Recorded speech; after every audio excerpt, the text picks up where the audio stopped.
All right, time to wake up America. Check out this cover of the Rolling Stone magazine with Justin Trudeau. Now read that little subtitle over there on the left. Why can't he be our president? Really, Rolling Stone, you prefer a pseudo-socialist Canadian prime minister to the United States president. By the way, he can be your president. Just move to Canada and he'll be your president, and do us all a favor and bring the rest of the editors and writers at Rolling Stone with you. We'd love that. But really, could the media be any more biased against Trump? If you listen to the media, all they seem to want to do is repeatedly cry, Russia, Russia, Russia. They even claim Trump's approval rating is tanking because of Russia. But something isn't adding up again. Take a look at scenes from President Trump Wednesday night in Ohio. Just look at those crowds. Listen to them for a second. I'm going to double down on a call I made over a year ago.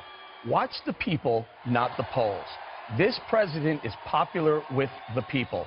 Now, not the New York crowd or the L.A. crowd, and certainly not the mainstream media, maybe not even some people on this set, but real people, middle American people, people who care about their families' bottom lines, their wages, and whether or not they can buy their kids back-to-school supplies and maybe a new outfit for the first day of class. That's what matters to America, the real America. They really don't give a damn about Russia, period. The despicable Washington Post complained about this. A couple nights ago, the president spoke at the Boy Scouts Jamboree, and the WashPo complained it was indoctrinating the kids. Seriously, WashPo? Now you have a problem with the Boy Scouts? You just don't get it, media and liberals. America loves a president who addresses the Boy Scouts. And to my fellow deplorables, stop listening to the fake news media, the propaganda stream media. Watch the people, not the polls. Trust me, you'll get called names, you'll get ridiculed, you'll be made fun of, and in the end, you'll be right, and the emphasis is on right. All right, Ebony, a little fired up there. Yeah, you know what? A little bit. I'll say this. You know, I have my opinions about the president, but this is what I do know. You know, my mother is a supporter of the president.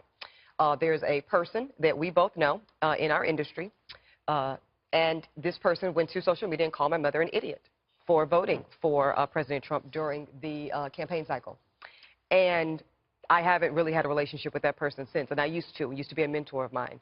So when you talk about the deplorables, you talk about, and my mother's many, many things, smart woman, brilliant woman, and that not only it didn't hurt my feelings, it enraged me, because this is America. Okay, I didn't vote for President Trump, but guess what? She gets to. It's her right, and you shouldn't be made to feel bad about it. You shouldn't be shamed about it. You shouldn't be dragged intellectually about it. And it's a sad day in America where we cannot civilly disagree, politically or otherwise, without calling each other names. And it's really sad because it ruined that relationship. All right, very good, very good. Your thoughts, Kat?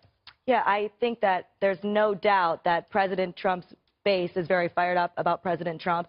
And there's no doubt that the mainstream media is incredibly biased against President Trump, that people, everything he does, they do look at it through the lens of, how could I make this against President Trump? How can I ridicule him for this?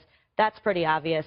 The Boy Scout speech, a little weird, but I thought it was funny, so I was laughing during the And Kirsten, look at those crowds in Ohio were amazing. Quick thought on this. Oh, absolutely. I mean, they are fired up about him. They love him, as we talked about earlier, and that is great. I want to see him continue to use that momentum and use that energy and political capital to get some of these things done. And a lot of them are looking forward to tax reform, because that's going to affect their wallet and pocketbook. Ebony, that's why my mother voted for him specifically. Yes, and we need to learn how to disagree well. Absolutely. Give me a quick final thought. I think Rolling Stone hasn't been relevant since they stopped including a free Roach clip with the publication. Here they are smooching up to Trudeau. At least it's not as bad as their Boston bomber glamour shot cover. Right. So they need to spend more time fact-checking their campus rape stories and less time doing this.